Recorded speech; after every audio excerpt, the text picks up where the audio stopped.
Petrol ಮತ್ತು ಡೀಸೆಲ್ನ ಮೇಲೆ 3 ರೂಪಾಯಿ ಹೆಚ್ಚಿಗೆ ಮಾಡಿರುವುದರ ವಿರುದ್ಧ ಕಾಂಗ್ರೆಸ್ನವರು ತುಂಬ ದೊಡ್ಡ ಮಟ್ಟದಲ್ಲಿ ಮಾತಾಡ್ತಿದ್ದಾರೆ. ಆದರೆ ಇವ್ರಿಗೆ ಯಾವ ನೈತಿಕತೆ ಇದೆ ಅನ್ನೋದೇ ನನಗೆ ಅರ್ಥ ಆಗ್ತಿಲ್ಲ. ನನಗೆ ಡಿ ಕೆ ಶಿವಕುಮಾರ್ ಅವರೇ, ನೀವು ಉತ್ತರ ಕೊಡಿ. ಈ ರಾಜ್ಯದಲ್ಲಿ ಏನಂತ ಸಂಕಷ್ಟಗಳಿತ್ತು ನೀವು ಬೆಲೆನ ಜಾಸ್ತಿ ಮಾಡೋದಕ್ಕೆ? 5 ಪುಕ್ಕಟೆ ಗ್ಯಾರಂಟಿಗಳಿಗೋಸ್ಕರ ನೀವು 20-25% ಲಿಕ್ಕರ್ ಮೇಲೆ ಮತ್ತೆ ನೀವು ಬೆಲೆನ ಜಾಸ್ತಿ ಮಾಡಿದ್ದೀರಿ, ಹೌದಲ್ವಾ? ಇದು ಯಾವ ಮಟ್ಟಕ್ಕೆ ಸರಿ ಹೇಳಿ ಡಿ ಕೆ ಶಿವಕುಮಾರ್ ಅವರೇ? ಈ ದೇಶದ ಸಾಮಾನ್ಯ ಜನರು, ಬಡ ಜನರು ಸರ್ಕಾರಿ ಆಸ್ಪತ್ರೆಗಳಿಗೆ ಹೋದರೆ ಅಲ್ಲಿನ ಬೆಡ್ ಚಾರ್ಜ್ ಕೂಡ ನೀವು ಜಾಸ್ತಿ ಮಾಡಿಟ್ರಿ. ಇವತ್ತು ನೀವು ಪ್ರಪಂಚದ ಹೆಚ್ಚು ಕಮ್ಮಿ 60-65 ರಾಷ್ಟ್ರಗಳಿವತ್ತು 25-30% ಪ್ರತಿಶತ ಇವತ್ತು 1 ಲೀಟರ್ಗೆ ಬೆಲೆನ ಜಾಸ್ತಿ ಮಾಡಿದ್ದಾರೆ. ಆದರೆ ಈ ದೇಶದಲ್ಲಿ ಅದು BJP ಸರ್ಕಾರ ಇರೋದ್ರಿಂದ 3 ರೂಪಾಯಿ ಜಾಸ್ತಿ ಮಾಡಿದ್ದಕ್ಕೆ ನೀವು ಇಷ್ಟೆಲ್ಲ ಬಾಯ್ ಪಡ್ಕೊತಿದ್ದೀರಿ. ಜನರಿಗೆ ಮಾಡಿರೋ ಮೋಸ, ಅನ್ಯಾಯ, ಇದು ದಗಾಕೋರ್ತನ ಅಂತೆಲ್ಲ ಮಾತಾಡ್ತಿರಲ್ಲ ನೀವು. ನೀವೇನು ಕಮ್ಮಿ ತಗೊತಾ ಇದ್ದೀರಾ? ಪೆಟ್ರೋಲ್ ಡೀಸೆಲ್ ಮೇಲೆ 29-30 ರೂಪಾಯಿ ನೀವು ವ್ಯಾಟ್ ಹಾಕೊಂಡು ತಗೊತಾ ಇದ್ದೀರಲ್ಲ ನಮ್ಮ ಹತ್ರ ದುಡ್ಡು. ಬಿಡ್ರೆ ಒಂದು 10 ರೂಪಾಯಿ.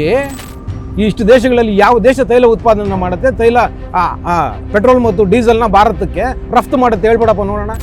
ದೊಡ್ಡದಾಗಿ ಹೇಳ್ಬಿಟ್ರೆ ಅಲ್ಲಿ ಕೂತ್ಕೊಂಡು ಮೀಡಿಯಾ ಮುಂದೆ. ನಿಮ್ಮ ಬ್ರದರ್ಸ್ ಇದಾರಲ್ಲ ಪಕ್ಕದಲ್ಲಿ ಪಾಕಿಸ್ತಾನದಲ್ಲಿ, ಎಷ್ಟಾಗಿದೆ ರೇಟು ಗೊತ್ತಲ್ಲ ಡಿ ಕೆ ಶಿವಕುಮಾರ್ ಅವರೇ? ವೆಸ್ಟ್ ಬೆಂಗಾಲಲ್ಲಿ BJP ಬಂದ್ಬಿಟ್ಟು ನಿಮ್ಮ ಬ್ರದರ್ಸು ಎಲ್ಲ ಮೂಟಿಗಳು ಕಟ್ಕೊಂಡು ಹೋಯ್ತವ್ರಲ್ಲ, ಅವ್ರನ್ನೇ ದಬ್ಬದ ಬೇಡ, ಇವರು ಅವರೇ ಹೋಗ್ತಿದ್ದಾರೆ ಮೂಟಿಗಳು ಕಟ್ಕೊಂಡು. ಈ ಕಾರಣಕ್ಕೆ ನೀವು ಸಂಬಂಧ ಸರಿ ಇಲ್ಲ ಅಂತ ಹೇಳಿದ್ದು. ಇನ್ನೇನು ಅವ್ರು ಇಟ್ಕೊಂಡಿಲ್ಲ ಅನ್ನ ಹಾಕನ್ವ ಅವ್ರಿಗೆ ಅನೌನ್ಸ್ ಮಾಡಿದ್ರು. ಅದರಲ್ಲೂ ಭಾರತ ಕೂಡ ಒಂದು. ಡಿ ಕೆ ಶಿವಕುಮಾರ್ ಅವರೇ, ಭಾರತ ಕೂಡ ಒಂದು. ಖಬರಿರಲಿ ನಿಮಗೆ. ನಿಮ್ಮ ಪ್ರಶ್ನಾತೀತ ನಾಯಕ ರಾಹುಲ್ ಗಾಂಧಿ ಇದ್ಬಿಟ್ಟಿದ್ರೆ ಈ ದೇಶನ ತಗೊಂಡು ಹೋಗ್ಬಿಟ್ಟು ಯಾರದಾದ್ರೂ ಪಾದದಡಿಯಲ್ಲಿ ಇಟ್ಬಿಟ್ಟು ಹಡ ಇಟ್ಬಿಡ್ತಿದ್ರಿ ನೀವು. ನೀವಿದ್ದಿದ್ರೆ ಬೀದ್ ಆ ದೇಶ ಹಣ ಬಿದ್ದುಬಿಡ್ತಿದ್ವು. ಆದರೆ ನೀವು ಆ ಪ್ರಯಾಣ, ವಿದೇಶ ಪ್ರಯಾಣನೂ ಕೂಡ ಟೀಕೆ ಮಾಡ್ತಾ ಇದ್ದೀರಿ ನೀವು. ಅಯೋಗ್ಯರು ನೀವು ಕಾಂಗ್ರೆಸ್ನವರು. ನೀವು ನಿನ್ನೆ ಏನು ಹೇಳಿಕೆ ಮಾಡಿದ್ದೀರಲ್ಲ, ಅಕ್ಕಪಕ್ಕದ ದೇಶಗಳ ಜೊತೆ ನರೇಂದ್ರ ಮೋದಿ ಅವ್ರ ಸಂಬಂಧ ಚೆನ್ನಾಗಿಲ್ಲ ಅಂತ ಸುಳ್ಳಲ್ವ ನೀವು ಹೇಳಿದ್ದು? ಯಾವ ದೇಶದ ಜೊತೆ ನಮ್ಮ ಕಿತ್ತಾಟ ಇದೆ ಹೇಳ್ರಿ? ಹೇಳ್ರಿ ಡಿ ಕೆ ಶಿವಕುಮಾರ್ ಅವರೇ. ಬಾಂಗ್ಲಾದೇಶದ ಪ್ರೆಸಿಡೆಂಟ್ನ ತೊಗೊಂಡ್ಬಂದು ನಾವು ಇಲ್ಲಿ ಇಟ್ಕೊಂಡಿದ್ದೀವಿ ರೀ, ಆ ಯಮನಿಗೆ ಜೀವ ಭಯ ಇದೆ ಅಂತ ಹೇಳ್ಬಿಟ್ಟು. ಕಾಲ ಬದಲಾಗಿದೆ. ನೀನು 1 ಗೋಲಿ ಹೊಡೆದ್ರೆ ಈ ಕಡೆಯಿಂದ 100 ಗೋಲಿ ಹೊಡಿತಾರೆ. ಈ ಹೊಟ್ಟೆವ್ರಿ ನಮ್ಮ ವೋಟರ್ಸ್ನೆಲ್ಲ ಓಡಿಸ್ಬಿಡ್ತಿದ್ದಾರೆ ಇವರು, ಅಕ್ರಮವಾಗಿ ಬಂದಿರೋರ್ನೆಲ್ಲ ಅಂತ. ಅದಕ್ಕೋಸ್ಕರ ಹೋರಾಟ ಮಾಡ್ತಿದ್ದೀರಿ. ಇಂಥ ಸುಳ್ಳುಗಳನ್ನ ಹೇಳಿ ಜನರಲ್ಲಿ ಸುಳ್ಳುಗಾರ ಅಂತ ಅನ್ನಿಸ್ಕೋಬೇಡಿ ದಯವಿಟ್ಟು. ಆದರೆ ಇವ್ರಿಗೆ ಯಾವ ನೈತಿಕತೆ ಇದೆ ಅನ್ನೋದೇ ನನಗೆ ಅರ್ಥ ಆಗ್ತಿಲ್ಲ. TV ವಿಕ್ರಮದ ಪ್ರೀತಿಯ ನೋಡುಗರಿಗೆ ಟ್ಯಾಕ್ಸಿವಾಲಾ ಕಾರ್ಯಕ್ರಮಕ್ಕೆ ಸ್ವಾಗತ. ನಾನು ನಿಮ್ಮ ನರಸಿಂಹಮೂರ್ತಿ. ವೀಕ್ಷಕರೇ, ಇವತ್ತು ದೇಶಾದ್ಯಂತ ದೊಡ್ಡ ಮಟ್ಟದಲ್ಲಿ ಪೆಟ್ರೋಲ್ ಮತ್ತು ಡೀಸೆಲ್ನ ಮೇಲೆ 3 ರೂಪಾಯಿ ಹೆಚ್ಚಿಗೆ ಮಾಡಿರುವುದರ ವಿರುದ್ಧ ಕಾಂಗ್ರೆಸ್ನವರು ತುಂಬ ದೊಡ್ಡ ಮಟ್ಟದಲ್ಲಿ ಮಾತಾಡ್ತಿದ್ದಾರೆ. ಅದರಲ್ಲೂ ವಿಶೇಷವಾಗಿ ನಾವು ಕರ್ನಾಟಕದ ಕಾಂಗ್ರೆಸ್ ಬಗ್ಗೆ ಮಾತಾಡೋದಾದರೆ ಈ ಬೆಲೆ ಏರಿಕೆಯ ವಿರುದ್ಧವಾಗಿ ಅವರು ತುಂಬ ದೊಡ್ಡ ಮಟ್ಟದಲ್ಲಿ ಹೇಳಿಕೆಗಳನ್ನ ಕೊಡ್ತಿದ್ದಾರೆ. ಆದರೆ ಇವ್ರಿಗೆ ಯಾವ ನೈತಿಕತೆ ಇದೆ ಅನ್ನೋದೇ ನನಗೆ ಅರ್ಥ ಆಗ್ತಿಲ್ಲ. ಏನಕ್ಕೆ ಅಂದರೆ ನೋಡಿ, ಇವರು ನಾವು ಬೆಳಿಗ್ಗೆ ಕುಡಿಯೋ ಹಾಲಿನಿಂದ ಹಿಡಿದು ರಾತ್ರಿ ಕುಡಿಯೋ ಆಲ್ಕೋಹಾಲ್ವರೆಗೂ ಯಾವುದನ್ನೂ ಬಿಡಲಿಲ್ಲ. ಎಲ್ಲ ಬೆಲೆಯನ್ನು ಕೂರಿಸಿದ್ದಾರೆ ಇವರು. ಕೇವಲ ಕೇಂದ್ರ ಸರ್ಕಾರ 3 ರೂಪಾಯಿ ಪೆಟ್ರೋಲ್ ಮತ್ತು ಡೀಸೆಲ್ ಮೇಲೆ ಬೆಲೆ ಏರಿಕೆಯನ್ನು ಮಾಡೋದ್ರ ವಿರುದ್ಧ ತುಂಬ ದೊಡ್ಡ ಮಟ್ಟದಲ್ಲಿ ಇವತ್ತು ಮಾತಾಡ್ತಿದ್ದಾರೆ. ನನಗೆ ಡಿ ಕೆ ಶಿವಕುಮಾರ್ ಅವರೇ, ನೀವು ಉತ್ತರ ಕೊಡಿ. ಈ ರಾಜ್ಯದಲ್ಲಿ ನೀವು ಎಷ್ಟೆಲ್ಲ ಬೆಲೆ ಏರಿಕೆಗಳನ್ನ ಮಾಡಿದ್ದೀರಿ? ನೀವು ಯಾವುದು ಇಂಥದನ್ನು ಮಾಡಿಲ್ಲ ಅಂತ ನೀವು ಹೇಳಿ. ಪ್ರತಿಯೊಂದರ ಮೇಲೂ ಕೂಡ ನೀವು ಬೆಲೆ ಏರಿಕೆನ ಮಾಡಿದ್ದೀರಿ. ಹಾಗಾದರೆ ಈ ರಾಜ್ಯದಲ್ಲಿ ಏನಂತ ಸಂಕಷ್ಟಗಳಿತ್ತು ನೀವು ಬೆಲೆನ ಜಾಸ್ತಿ ಮಾಡೋದಕ್ಕೆ? ಯಾವ ಸಂಕಷ್ಟನೂ ಇರಲಿಲ್ವಲ್ಲ. ನೀವು ಮಾಡ್ಕೊಂಡಿರೋ 5 ಪುಕ್ಕಟೆ ಗ್ಯಾರಂಟಿಗಳಿಗೋಸ್ಕರ ನೀವು ಇವತ್ತು ಇಲ್ಲಿ ಬೆಲೆ ಏರಿಕೆನ ಜಾಸ್ತಿ ಮಾಡಿ ಜನರಿಗೆ ಬರೇನ ಎಳಿತಿದ್ದೀರಿ. ನಿನ್ನೆ ನಿಮ್ಮದು ಆದೇಶ ಇದೆ 20-25% ಲಿಕ್ಕರ್ ಮೇಲೆ ಮತ್ತೆ ನೀವು ಬೆಲೆನ ಜಾಸ್ತಿ ಮಾಡಿದ್ದೀರಿ, ಹೌದಲ್ವಾ? ಇಷ್ಟೆಲ್ಲನೂ ಕೂಡ ನೀವೇ ಬೆಲೆ ಏರಿಕೆನ ಜಾಸ್ತಿ ಮಾಡ್ತಿರೋದನ್ನು ಖಂಡಿಸೋದನ್ನು ಬಿಟ್ಟು ನೀವಿವತ್ತು 3 ರೂಪಾಯಿ ಪೆಟ್ರೋಲ್ ರೇಟ್ ಜಾಸ್ತಿ ಹಾಕಿರೋದನ್ನು ನೀವು ಖಂಡನೆ ಮಾಡ್ತಾ ಇದ್ದೀರಲ್ವಾ? ಇದು ಯಾವ ಮಟ್ಟಕ್ಕೆ ಸರಿ ಹೇಳಿ ಡಿ ಕೆ ಶಿವಕುಮಾರ್ ಅವರೇ? ಈ ರಾಜ್ಯದಲ್ಲಿ ಯಾವುದಂಥ ಕ್ರೈಸಿಸ್ ಇದೆ ಹೇಳಿ ನೀವು? ಇನ್ನೂ ಮಳೆ ಆಗಿಲ್ಲ. ನಿಮ್ಮ 3 ವರ್ಷದಲ್ಲಿ, ನಿಮ್ಮ 3 ವರ್ಷದ ಆಳ್ವಿಕೆಯಲ್ಲಿ ಯಾವುದೇ ರೀತಿಯ ದೊಡ್ಡ ಮಟ್ಟದಲ್ಲಿ ಫ್ಲಡ್ಗಳಾಗಲಿಲ್ಲ, ಪ್ರಕೃತಿ ವಿಕೋಪಗಳಾಗಲಿಲ್ಲ. ನೀವು ಬೆಲೆ ಜಾಸ್ತಿ ಮಾಡೋದಕ್ಕೆ ಕಾರಣನೇ ಇಲ್ಲ. ನೀವು ಆದರೂ ಕೂಡ ಬೆಲೆ ಜಾಸ್ತಿ ಮಾಡಿದ್ರಿ, ಜನರಿಗೆ ಹೊರೆನ ಹಾಕಿದ್ರಿ. ನೀವು ಏನನ್ನ ಬಿಟ್ಟರೆ ನೀವು ಹಾಲಿನ ರೇಟ್ ಜಾಸ್ತಿ ಮಾಡಿದ್ರಿ, ಸ್ಟಾಂಪ್ ಡ್ಯೂಟಿ ಜಾಸ್ತಿ ಮಾಡಿದ್ರಿ, SR ವ್ಯಾಲ್ಯೂ ಜಾಸ್ತಿ ಮಾಡಿದ್ರಿ. ಅಷ್ಟೇ ಯಾಕೆ, ಈ ದೇಶದ ಸಾಮಾನ್ಯ ಜನರು, ಬಡ ಜನರು ಸರ್ಕಾರಿ ಆಸ್ಪತ್ರೆಗಳಿಗೆ ಹೋದರೆ ಅಲ್ಲಿನ ಬೆಡ್ ಚಾರ್ಜ್ ಕೂಡ ನೀವು ಜಾಸ್ತಿ ಮಾಡಿಟ್ರಿ ಅಲ್ವಾ? ಇಷ್ಟೆಲ್ಲ ರೇಟ್ಗಳನ್ನ ನೀವು ಜಾಸ್ತಿ ಮಾಡಿ ಇವತ್ತು ಕೇವಲ 3 ರೂಪಾಯಿ ಕೇಂದ್ರ ಸರ್ಕಾರ ಪೆಟ್ರೋಲ್ ಮತ್ತು ಡೀಸೆಲ್ ಬೆಲೆನ ಜಾಸ್ತಿ ಮಾಡಿದ್ರೆ ನೀವು ದೊಡ್ಡ ಮಟ್ಟದಲ್ಲಿ ದೇಶದ ಮಟ್ಟದಲ್ಲಿ ನೀವು ಪ್ರೊಟೆಸ್ಟ್ಗಳು ಮಾಡ್ತಿದ್ದೀರಿ, ಸರ್ಕಾರನ ಟೀಕೆಗಳನ್ನ ಮಾಡ್ತಿದ್ದೀರಿ. ಯೋಚನೆ ಮಾಡಿ ಡಿ ಕೆ ಶಿವಕುಮಾರ್ ಅವರೇ, ಏನಕ್ಕೆ ಮಾಡಿದ್ರು ಇದನ್ನು? ಸುಮ್ಮನೆ ಮಾಡಿದ್ರ ಕೇಂದ್ರ ಸರ್ಕಾರದವರು? ಇವತ್ತು ಇಡೀ ಜಗತ್ತಿಗೆ ಗೊತ್ತು ಮಧ್ಯಪ್ರಾಚ್ಯದಲ್ಲಿ ಏನಾಗ್ತಿದೆ, ಯುದ್ಧದ ವಾತಾವರಣ ಇರೋದರಿಂದ ನಮಗೆ ಕಚ್ಚಾ ತೈಲ ಸಿಗ್ತಿಲ್ಲ. ಆ ಕಾರಣಕ್ಕೋಸ್ಕರ ಮತ್ತು ಕಚ್ಚಾ ತೈಲದ ಬೆಲೆ $60 ಇದ್ದಿದ್ದು, ಒಂದು ಬ್ಯಾಲರ್ನ ಬೆಲೆ 60 ರೂಪಾಯಿ ಇದ್ದಿದ್ದು ಇವತ್ತು 100 ಚಿಲ್ಲರೆ ಆಗ್ತಾಯಿದೆ. ಇಷ್ಟೆಲ್ಲ ದೊಡ್ಡ ಮಟ್ಟದಲ್ಲಿ ಕಚ್ಚಾ ತೈಲದ ಮೇಲೆ ಬೆಲೆ ಏರಿಕೆ ಆದ್ರೂ ಕೂಡ ಕೇಂದ್ರ ಸರ್ಕಾರ ಕೇವಲ 3 ರೂಪಾಯಿ ಜಾಸ್ತಿ ಮಾಡಿದೆ. ಇವತ್ತು ನೀವು ಪ್ರಪಂಚದ ಹೆಚ್ಚು ಕಮ್ಮಿ 60-65 ರಾಷ್ಟ್ರಗಳಿವತ್ತು 25-30% ಪ್ರತಿಶತ ಇವತ್ತು 1 ಲೀಟರ್ಗೆ ಬೆಲೆನ ಜಾಸ್ತಿ ಮಾಡಿದ್ದಾರೆ. ಕೆಲವು ದೇಶಗಳಲ್ಲಂತೂ ಅದು 40-50% ಹೆಚ್ಚಿಗೆ ಮಾಡಿದ್ದಾರೆ. ನಿಮ್ಮ ಕಣ್ಣು ಕಾಣಿಸ್ತಿಲ್ವಾ?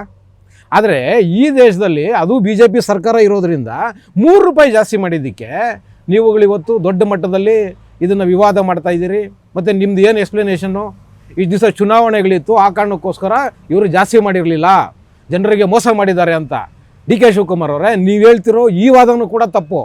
ಹೌದು, ಈ ವಾದನೂ ಕೂಡ ತಪ್ಪು. ನಾನು ಏನಕ್ಕೆ ತಪ್ಪು ಅಂತ ಹೇಳ್ತೀನಿ ಅಂದರೆ, ಕೇವಲ ಇವತ್ತು 3 ರೂಪಾಯಿ ಜಾಸ್ತಿ ಮಾಡಿರೋದು ಅಷ್ಟೇ ಅಲ್ಲ, 2 ತಿಂಗಳ ಹಿಂದೆ 10 ರೂಪಾಯಿ ಕೇಂದ್ರ ಸರ್ಕಾರ ತಾನು ತಗೊಳ್ತಿರೋ ಟ್ಯಾಕ್ಸನ್ನು ತೈಲ ಕಂಪನಿಗಳಿಗೆ ಬಿಟ್ಟುಕೊಟ್ಟು ಅಲ್ಲಿ ಆಗ್ತಿರೋ ನಷ್ಟನ ಜನರ ಮೇಲೆ ಹಾಕದಿರ ಆ ನಷ್ಟನ ತಾನೇ ಬರೆಸಿ 10% ಅಂದರೆ 10 ರೂಪಾಯಿ ಟ್ಯಾಕ್ಸನ್ನು ಕಮ್ಮಿ ಮಾಡಿ ತೈಲ ಕಂಪನಿಗಳು ಲಾಸ್ ಆಗದೆ ಇರೋ ಥರ ನೋಡಿಕೊಂಡ್ರು. ಆದರೆ ಇವತ್ತು ಅದನ್ನೂ ಮೀರಿ 3 ರೂಪಾಯಿ ಜಾಸ್ತಿ ಮಾಡಿದ್ದಾರೆ.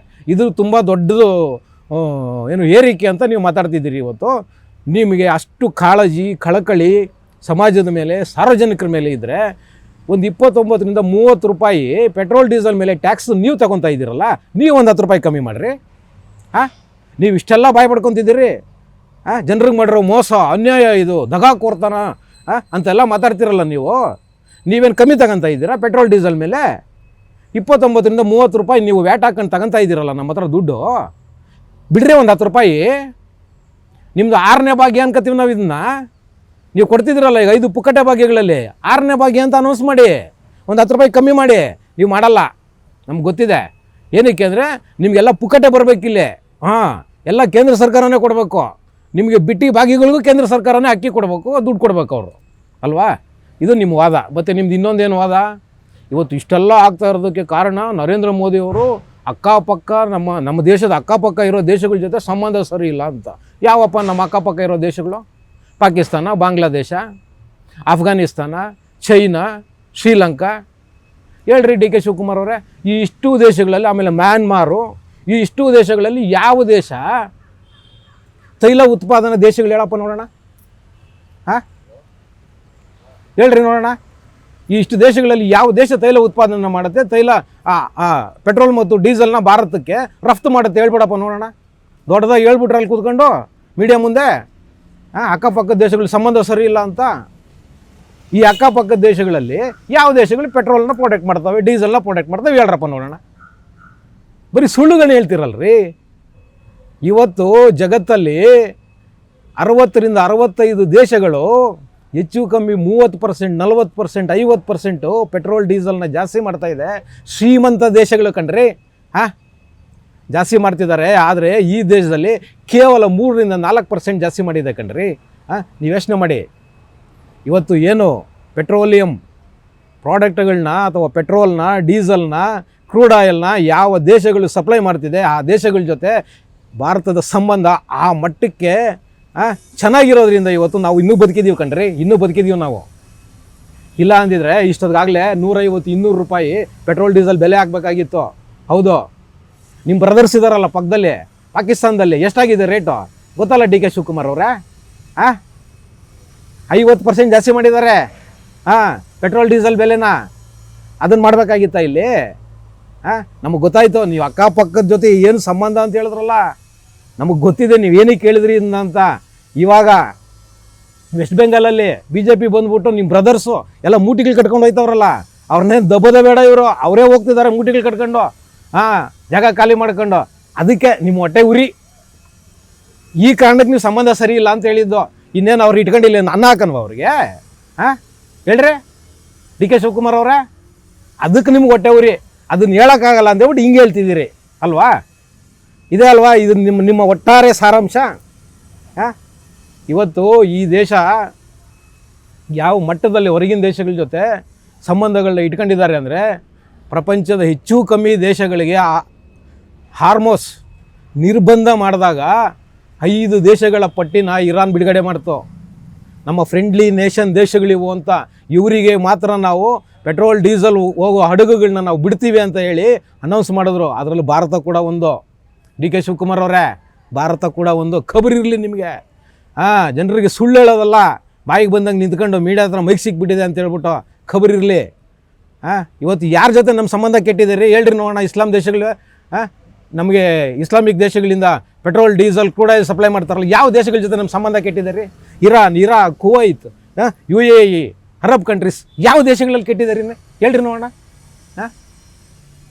ಆ ಮಟ್ಟಿನ ಸಂಬಂಧಗಳು ಆ ದೇಶದ ಜೊತೆಯಲ್ಲಿ ಈ ದೇಶದ ಪ್ರಧಾನಮಂತ್ರಿಗಳು ಇಟ್ಕೊಂಡಿರೋದ್ರಿಂದ ಕಣ್ರಿ ಇವತ್ತು ನಾವು ಅಟ್ಲೀಸ್ಟ್ ಉಸಿರಾಡ್ತಿದ್ದೀವಿ. ಇವತ್ತಿನ ಪರಿಸ್ಥಿತಿನಲ್ಲಿ ಏನಾದರೂ ನಿಮ್ಮ ಪ್ರಶ್ನಾತೀತ ನಾಯಕ ರಾಹುಲ್ ಗಾಂಧಿ ಇದ್ಬಿಟ್ಟಿದ್ರೆ ಈ ದೇಶನ ತಗೊಂಡು ಹೋಗ್ಬಿಟ್ಟು ಯಾರದಾದ್ರೂ ಪಾದದಡಿಯಲ್ಲಿ ಇಟ್ಬಿಟ್ಟು ಹಡ ಇಟ್ಬಿಡ್ತಿದ್ರಿ ನೀವು.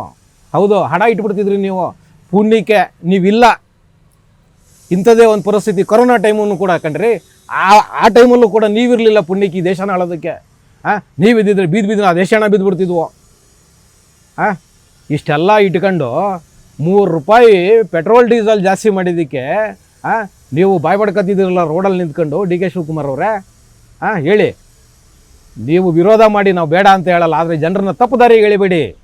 ಕೇಂದ್ರ ಸರ್ಕಾರ ತನ್ನ ಸ್ವಂತ ಆಸಕ್ತಿಗಳನ್ನ ಉಳಿಸ್ಕೊಳ್ಳೋದಕ್ಕೋಸ್ಕರ ಪೆಟ್ರೋಲ್ ಡೀಸೆಲ್ನ ಜಾಸ್ತಿ ಮಾಡಿಲ್ಲ. ಇವತ್ತು ಪ್ರಪಂಚದಾದ್ಯಂತ ಕ್ರೈಸಿಸ್ ಇದೆ. ಹೌದು, ಯುದ್ಧ ಭೀತಿ ಇದೆ, ಯುದ್ಧ ನಡೀತಾ ಇದೆ. ಪೆಟ್ರೋಲ್ ಡೀಸೆಲ್ ಕ್ರೂಡ್ ಆಯಿಲ್ ಸಿಗ್ತಾ ಇಲ್ಲ ಇವತ್ತು. ಏನಕ್ಕೆ ಅಂದರೆ ಅದು ಯಾವ ಜಾಗದಲ್ಲಿ ಸಿಕ್ಕುತ್ತೋ ಆ ಜಾಗದಲ್ಲಿ ಯುದ್ಧ ವಾತಾವರಣ ಇದೆ. ಮತ್ತು ಇವತ್ತು ಹಾರ್ಮೋಸ್ ಜಲಸಂಧಿನ ಮುಚ್ಚಿದ್ದಾರೆ. ಆದರೂ ಕೂಡ ಈ ದೇಶ ಇವತ್ತು ಇನ್ನೂ ಕೂಡ ದೊಡ್ಡ ಮಟ್ಟದಲ್ಲಿ ಸಂಕಷ್ಟಕ್ಕೆ ಹೋಗಿಲ್ಲ. ಡೀಸೆಲ್ ಮತ್ತು ಪೆಟ್ರೋಲ್ ಮತ್ತು ಅಡುಗೆ ಎಣ್ಣೆ ವಿಚಾರದಲ್ಲಿ ಇನ್ನೂ ಅಷ್ಟರ ಮಟ್ಟಿಗೆ ನಾವು ಆ ಒಂದು ಚೈನ್ ಲಿಂಕನ್ನು ಕಾಪಾಡ್ಕೊಂಡು ಬಂದಿದ್ದೀವಿ. ಇದಕ್ಕೆ ಕಾರಣ ಏನು ಗೊತ್ತಾ? ಅಕ್ಕಪಕ್ಕದ ದೇಶಗಳು ನೀವು ಹೇಳಿದ್ರಲ್ಲ, ಆ ದೇಶಗಳ ಜೊತೆ ನಮ್ಮ ಸಂಬಂಧ ಅಲ್ಲ ಏನೋ, ಆ ದೇಶಗಳ ಜೊತೆ ಅಲ್ಲ, ನಮಗೆ ಎಲ್ಲಿ ಲಾಭ ಆಗುತ್ತೆ ಅಂಥ ದೇಶಗಳ ಜೊತೆ ನಮ್ಮ ಸಂಬಂಧ ತುಂಬ ಚೆನ್ನಾಗಿದೆ. ನಮ್ಮ ದೇಶದ ಪ್ರಧಾನಮಂತ್ರಿಗಳು ತುಂಬ ಚೆನ್ನಾಗಿ ಇಟ್ಕೊಂಡಿದ್ದಾರೆ. ಇವತ್ತು ಕೂಡ ಅವರು ವಿದೇಶಿ ಪ್ರವಾಸದಲ್ಲಿದ್ದಾರೆ. 5 ದೇಶಗಳ ಜೊತೆ ರಾಜತಾಂತ್ರಿಕ ಮಾತುಕತೆಗೋಸ್ಕರ ಇವತ್ತು ವಿದೇಶ ಪ್ರಯಾಣ ಮಾಡ್ತಿದ್ದಾರೆ. ಆದರೆ ನೀವು ಆ ವಿದೇಶ ಪ್ರಯಾಣನೂ ಕೂಡ ಟೀಕೆ ಮಾಡ್ತಾಯಿದ್ದೀರಿ. ನೀವು ಅಯೋಗ್ಯರು, ನೀವು ಕಾಂಗ್ರೆಸ್ನವರು. ಏನು ಮಾಡೋದು? ಈ ದೇಶದ ಪರಿಸ್ಥಿತಿ. ನಿಮ್ಮಂಥವ್ರನ್ನ ಆಯ್ಕೆ ಮಾಡಿ 60-65 ವರ್ಷ ಈ ದೇಶನ ನಿಮ್ಮ ಕೈಯಲ್ಲಿ ಕೊಟ್ಟಿದ್ವಲ್ಲ, ಅದ್ರ ಪರಿಣಾಮ ಕಣ್ರಿ ಇವತ್ತು. ಅದ್ರ ಪರಿಣಾಮ. ಯಾಕೆ ನೀವು ಮಾಡಲಿಲ್ಲ? ಯಾಕ್ರಿ ಮಾಡಲಿಲ್ಲ ನೀವು? ಪೆಟ್ರೋಲು ಡೀಸೆಲ್ನ ಶೇಖರಣೆ ಮಾಡ್ಕೊಳ್ಳೋದಕ್ಕೆ ವ್ಯವಸ್ಥೆಗಳನ್ನ ಯಾಕ್ರಿ ಮಾಡಲಿಲ್ಲ ನೀವು? 65 ವರ್ಷ ನೀವೇ ದೇಶ ಆಳಿದ್ರಲ್ರಿ, ಯಾಕ್ರಿ ಮಾಡಲಿಲ್ಲ? ಟ್ಯಾಂಕರ್ಗಳನ್ನ, ಬಂಕರ್ಗಳನ್ನ ಯಾಕೆ ಮಾಡಿಬಿಟ್ಟು ಪೆಟ್ರೋಲ್ ಮತ್ತು ಡೀಸೆಲ್ನ ಶೇಖರಣೆ ಮಾಡೋದಕ್ಕೆ ವ್ಯವಸ್ಥೆಗಳು ಮಾಡಲಿಲ್ಲ? ಆದರೆ ಇವತ್ತು ಮಾಡ್ತಿದೆ ಕಣ್ರಿ ಸರ್ಕಾರ. ಶ್ರೀಲಂಕಾದಲ್ಲಿ ಮಾಡ್ತಿದ್ದಾರೆ ಕಣ್ರಿ ಇವತ್ತು. ಹೌದು, ಭಾರತ ಸರ್ಕಾರದವರು ಶ್ರೀಲಂಕಾದಲ್ಲಿ ನಮ್ಮ ಟ್ಯಾಂಕ್ಗಳನ್ನ ಮಾಡ್ತಿದ್ದಾರೆ ಪೆಟ್ರೋಲ್ ಡೀಸೆಲ್ನ ಶೇಖರಣೆ ಮಾಡೋದಕ್ಕೆ. ಆದರೆ 60-65 ವರ್ಷದಲ್ಲಿ ನೀವು ಯಾವತ್ತಾದರೂ ಮಾಡಿದ್ದೀರೇನ್ರಿ ಇಂಥ ಕೆಲಸನ? ಮಾಡಲಿಲ್ಲ ಕಣ್ರಿ ನೀವು. ಇವತ್ತು ಕೂತ್ಕೊಂಡು ನೀವು ಕೇಂದ್ರದಲ್ಲಿರೋ ಸರ್ಕಾರಗಳನ್ನ ನೀವು ಇವತ್ತು ದೋಷ ಮಾಡೋದು, ಜನರನ್ನ ಎಲ್ಲದಕ್ಕೂ ಕೇಂದ್ರ ಸರ್ಕಾರನ ತೋರಿಸ್ಬಿಟ್ಟು ಜನರ ದಿಕ್ಕು ತಪ್ಪಿಸ್ಬಿಟ್ಟು ದಾರಿ ತಪ್ಪಿಸೋ ಕೆಲಸನ ಮಾಡ್ತಿದ್ದಾರೆ. ಆದರೆ ನಿಮ್ಮ ಕೈನಲ್ಲಿ ಆಗಲ್ಲ ಇದು. ಜನ ನಿಮ್ಮನ್ನು ಪೂರ ತಿರಸ್ಕಾರ ಮಾಡೋಗೋಯ್ತು. ನೀವು ಸುಳ್ಳರು, ಕಳ್ಳರು, ಅಯೋಗಿರೋವಂಥ ಜನ ತೀರ್ಮಾನ ಮಾಡೋಗೋಯ್ತು. ಏನೋ ನಿಮ್ಮ ಪುಣ್ಯ ಚೆನ್ನಾಗಿದೆ ಕರ್ನಾಟಕದವ್ರದ್ದು. ಇಲ್ಲಿನ ಜನ ನಿಮ್ಮನ್ನು ಆಯ್ಕೆ ಮಾಡಿದ್ದಾರೆ. ಆದರೆ ಮುಂದಿನ ಸಲ ಆ ಅವಕಾಶವೂ ನಿಮಗೆ ಬಹುಶಃ ಇಲ್ಲ ಅಂತ ಕಾಣುತ್ತೆ. DK ಶಿವಕುಮಾರ್ ಅವರೇ, ಮಾತಾಡೋವಾಗ ಯೋಚನೆ ಮಾಡಿ ಮಾತಾಡಿ. ಜನರಿಗೆ ಸಂದೇಶ ಕೊಡ್ತಿದ್ದೀರಿ ನೀವು. ಹೌದು, ಜನರಿಗೆ ಸಂದೇಶ ಕೊಡ್ತಿದ್ದೀರಿ ನೀವು, ಆದರೆ ತಪ್ಪು ಸಂದೇಶ ಕೊಡ್ತಿದ್ದೀರಿ. ಹೌದು, ನಿಜವಾಗ್ಲೂ ಮತದಾರರಿಗೆ ಮೋಸ ಮಾಡ್ತಿರೋದು ನೀವಲ್ವಾ? ಯೋಚನೆ ಮಾಡಿ ಒಂದ್ಸಲಿ. ನೀವು ನೆನ್ನೆ ಏನು ಹೇಳಿಕೆ ಮಾಡಿದ್ದೀರಲ್ಲ, ಅಕ್ಕಪಕ್ಕದ ದೇಶಗಳ ಜೊತೆ ನರೇಂದ್ರ ಮೋದಿಯವ್ರ ಸಂಬಂಧ ಚೆನ್ನಾಗಿಲ್ಲ ಅಂತ. ಸುಳ್ಳಲ್ವ ನೀವು ಹೇಳಿದ್ದು? ಯಾವ ದೇಶದ ಜೊತೆ ನಮ್ಮ ಕಿತ್ತಾಟ ಇದೆ ಹೇಳ್ರಿ? ಹಾಂ ಹೇಳ್ರಿ ಡಿ ಕೆ ಶಿವಕುಮಾರ್ ಅವರ. ಬಾಂಗ್ಲಾದೇಶದ ಪ್ರೆಸಿಡೆಂಟ್ನ ತೊಗೊಂಬಂದು ನಾವು ಇಲ್ಲಿ ಇಟ್ಕೊಂಡಿದ್ದೀವಿ ರೀ, ಆ ಯಮ್ಮನಿಗೆ ಜೀವ ಭಯ ಇದೆ ಅಂತ ಹೇಳ್ಬಿಟ್ಟು. ಈ ದೇಶ ರಕ್ಷಣೆ ಕೊಡ್ತಿದ್ದೀರಿ, ಅನ್ನ ನೀರು ಕೊಡ್ತಿದ್ದೀರಿ, ಉಳ್ಕೊಳ್ಳೋಕೆ ಜಾಗ ಕೊಟ್ಟಿದ್ದೀರಿ, ಸಾಲದಿದ್ದಕ್ಕೆ ಅವ್ರಿಗೆ ಸೆಕ್ಯೂರಿಟಿ ಕೊಟ್ಟು ಕಾಪಾಡ್ತಾ ಇದ್ದೀವಿ ರೀ ನಾವು. ಇನ್ನೇನು ನಿಮ್ಮ ಬ್ರದರ್ಸು ಕೊಡ್ಬೇಕಾಗಿತ್ತಾ ಪಾಕಿಸ್ತಾನದವ್ರಿಗೆ? ಅಲ್ಲಿರೋ ಟೆರರಿಸ್ಟ್ನ ಕರ್ಕೊಂಬಂದು ಅವ್ರಿಗೆ ಇಲ್ಲಿ ಅನ್ನ ನೀರು ಕೊಟ್ಕೊಂಡು ಇಕ್ಕೊಬೇಕಾಗಿತ್ತಾ? ಹೇಳ್ರಿ. ನಮ್ಮ ದೇಶದ ಅಕ್ಕಪಕ್ಕ ದೇಶಗಳು ನಾವು ಯಾವತ್ತು ಅಣ್ಣ ತಮ್ಮಂದಿರ ಥರನೇ ನೋಡೋದು. ಆದರೆ ಈಗ ಕಾಲ ಬದಲಾಗಿದೆ. ನೀನು ಒಂದು ಗೋಲಿ ಹೊಡೆದ್ರೆ ಈ ಕಡೆಯಿಂದ 100 ಗೋಲಿ ಹೊಡಿತಾರೆ. ಇದು ನಿಮ್ಗೆ ಸಹಿಸೋಕ್ಕಾಗ್ತಿಲ್ಲ, ಇದು ನಿಮ್ಮ ಪ್ರಾಬ್ಲಮ್ಮು. ಆ ಕಾರಣಕ್ಕೋಸ್ಕರ ನೀವು ಇವತ್ತು ಇಲ್ಲದೇ ಇರೋ ಕಥೆಗಳನ್ನೆಲ್ಲ ಮಾಡ್ತಾಯಿದ್ದೀರಿ. ನಿಮ್ಮ ಸೃಷ್ಟೀಕರಣ ಇಲ್ಲಿ ವರ್ಕೌಟ್ ಆಗ್ತಾ ಇಲ್ಲ. ಹೌದು, ನಿಮ್ಮ ಸೃಷ್ಟೀಕರಣ ಇಲ್ಲಿ ವರ್ಕೌಟ್ ಆಗ್ತಿಲ್ಲ. ಈಗ ಎಲ್ಲ ಕೊಚ್ಕೊಂಡು ಹೋಗ್ತಿದೆ. ನಿಮ್ಮ ಸೃಷ್ಟೀಕರಣದ ನೀತಿ ಏನಿದೆ ಕೊಚ್ಕೊಂಡು ಹೋಗ್ತಿದೆ. ಎಕ್ಸಾಂಪಲ್ ದಾವಣಗೆರೆ ಆಯ್ತಲ್ಲ ಮೊನ್ನೆ ಎಲೆಕ್ಷನ್ನಲ್ಲಿ ಏನು ಮಾಡಿದ್ರು ಮುಸಲ್ಮಾನರು ನಿಮಗೆ ಗೊತ್ತಿದೆ. ಆ ಕಾರಣಕ್ಕೋಸ್ಕರ ನಿಮಗಿದೆಲ್ಲ ಈ ಹೊಟ್ಟೆ ಉರಿ. ನಮ್ಮ ವೋಟರ್ಸ್ನೆಲ್ಲ ಓಡಿಸ್ಬಿಡ್ತಿದ್ದಾರೆ ಇವರು, ಅಕ್ರಮವಾಗಿ ಬಂದಿರೋರ್ನೆಲ್ಲ ಅಂತ. ಅದಕ್ಕೆ ಡಿ ಕೆ ಶಿವಕುಮಾರ್ ಅವರೇ, ನೀವು ಮುಂದಿನ ದಿನಗಳಲ್ಲಿ ಈ ರಾಜ್ಯದ ಮುಖ್ಯಮಂತ್ರಿ ಆಗಬೇಕು ಅಂತ ಹೊರಟಿದ್ದೀರಿ. ಅದಕ್ಕೋಸ್ಕರ ಹೋರಾಟ ಮಾಡ್ತಿದ್ದೀರಿ. ಇಂಥ ಸುಳ್ಳುಗಳನ್ನ ಹೇಳಿ ಜನರಲ್ಲಿ ಸುಳ್ಳುಗಾರ ಅಂತ ಅನ್ನಿಸ್ಕೋಬೇಡಿ ದಯವಿಟ್ಟು. ಹೇಳಿ 3 ರೂಪಾಯಿ ಬೆಲೆ ಜಾಸ್ತಿ ಆಗಿದೆ, ಅದಕ್ಕೆ ಸರಿಯಾದ ಕಾರಣಗಳಿದೆ ಅಂತ ಹೇಳಿ ಜನರಿಗೆ. ಏನು ತಪ್ಪೇನಿಲ್ಲ. ಡಿ ಕೆ ಶಿವಕುಮಾರ್ ಅವರೇ, ನಿಮ್ಮ ಕಾಂಗ್ರೆಸ್ನ ಲೀಡರ್ಗಳೇ ಇವತ್ತು ನರೇಂದ್ರ ಮೋದಿ ಅವರ ಸರ್ಕಾರ ಏನು 3 ರೂಪಾಯಿ ಪೆಟ್ರೋಲ್ ಮತ್ತು ಡೀಸೆಲ್ನ ಜಾಸ್ತಿ ಮಾಡಿದೆಯಲ್ಲ, ಖಂಡಿತವಾಗ್ಲೂ ಅದನ್ನು ಸಮರ್ಥಿಸ್ಕೊಂಡಿದ್ದಾರೆ. ಟಿ ಬಿ ಜಯಚಂದ್ರ ಅವರು ಹೇಳಿದ್ದಾರೆ, ಯುದ್ಧದ ಪರಿಸ್ಥಿತಿ ಇದೆ ಪ್ರಪಂಚದಾದ್ಯಂತ, ಅದಕ್ಕೋಸ್ಕರ ಇವತ್ತು ಅನಿವಾರ್ಯವಾಗಿ ಮಾಡಬೇಕಾಗಿದೆ ಅಂತ ಹೇಳಿದ್ದಾರೆ. ಆಮೇಲೆ ರಾಜಕೀಯ ಕಾರ್ಯದರ್ಶಿ CM ಅವ್ರದ್ದು ಪೊನ್ನಣ್ಣ ಅವರು ಕೊಡಗಿನಲ್ಲಿ ಹೇಳಿದ್ದಾರೆ, ಹೌದು ಅನಿವಾರ್ಯ, ಇದು ಮಾಡಲೇಬೇಕಾಗಿದೆ, ಆ ಕಾರಣಕ್ಕೋಸ್ಕರ ಮಾಡಿದ್ದಾರೆ ಅಂತ. ಆದರೆ ನೀವು ಸುಳ್ಳು ಹೇಳ್ತಿದ್ರೆ ನೋಡಿ ಜನರಿಗೆ. ಅಕ್ಕಪಕ್ಕ ದೇಶ ಸಂಬಂಧ ಸರಿ ಇಲ್ಲ, ಅದಕ್ಕೋಸ್ಕರ ನಮಗೆ ಕಷ್ಟ ಬಂದಿದೆ, ಪೆಟ್ರೋಲ್ ಡೀಸೆಲ್ ರೇಟ್ ಜಾಸ್ತಿ ಮಾಡಿದ್ದಾರೆ ಅಂತ. ಸುಳ್ಳಲ್ವಾ ಇದು? ಪ್ರಾಮಾಣಿಕವಾಗಿ ಒಪ್ಕೊಳ್ಳಿ. ನೀವು ಸುಳ್ಳು ಹೇಳಿದ್ದೀರಿ, ಇನ್ನು ಮುಂದೆ ಇಂಥ ಸುಳ್ಳುಗಳನ್ನ ಹೇಳಲ್ಲ, ಪ್ರಾಮಾಣಿಕವಾಗಿ ನಡ್ಕೋತೀವಿ ಅಂತ ಹೇಳಿ. ಆ ಮುಖಾಂತರ ನಿಮ್ಮ ಏನು ಪ್ರಯತ್ನ ಇದೆಯಲ್ಲ, ಆ ಪ್ರಯತ್ನದಲ್ಲಿ ನಿಮ್ಮ ಪ್ರಯತ್ನ ಅಂದರೆ CM ಆಗೋದಕ್ಕೆ ನೀವು ಪ್ರಯತ್ನ ಪಡ್ತಿದ್ದೀರಲ್ಲ, ಆ ಪ್ರಯತ್ನ ಫಲಿಸ್ಲಿ ಅಂತ ನಾನು ಕೂಡ ಆಶಯಿಸ್ತೀನಿ. ಹಾಗೆ ಆಶಯಿಸೋದ್ರ ಮುಖಾಂತರ ಇವತ್ತಿನ ಟ್ಯಾಕ್ಸಿವಾಲ ಕಾರ್ಯಕ್ರಮನ ಮುಗಿಸ್ತಾ ಇದ್ದೀನಿ. ಶೇರ್ ಮಾಡಿ, ಸಬ್ಸ್ಕ್ರೈಬ್ ಮಾಡಿ, ಲೈಕ್ ಮಾಡಿ, ಹೆಚ್ಚೆಚ್ಚು ಕಾಮೆಂಟ್ ಮಾಡೋದರ ಮುಖಾಂತರ ನಮ್ಮನ್ನು ಪ್ರೋತ್ಸಾಹಿಸ್ತೀನಿ. ಟಿವಿ ವಿಕ್ರಮ, ದೇಶ ನಿಮ್ಮ ಕೈಯಲ್ಲಿ. ಈ ಕಾರ್ಯಕ್ರಮ ನಿಮಗೆ ಇಷ್ಟ ಆಗಿದ್ದಲ್ಲಿ ಲೈಕ್, ಶೇರ್ ಹಾಗೂ ಕಮೆಂಟ್ ಮಾಡಿ. ಟಿವಿ ವಿಕ್ರಮದ ಕಾರ್ಯಕ್ರಮಗಳನ್ನು ನಿರಂತರವಾಗಿ ವೀಕ್ಷಿಸಲು ಸಬ್ಸ್ಕ್ರೈಬ್ ಮಾಡಿ, ಬೆಲ್ ಐಕನ್ ಒತ್ತಿ.